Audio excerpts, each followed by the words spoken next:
Hello everyone, you're on the GeekBox YouTube channel. Today you will find out how to factory reset PlayStation 5 without controller. Let's go.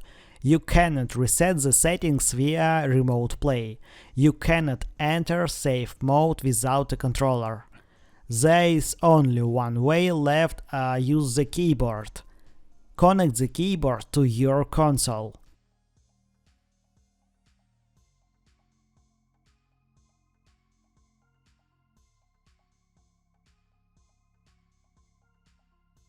Open Settings,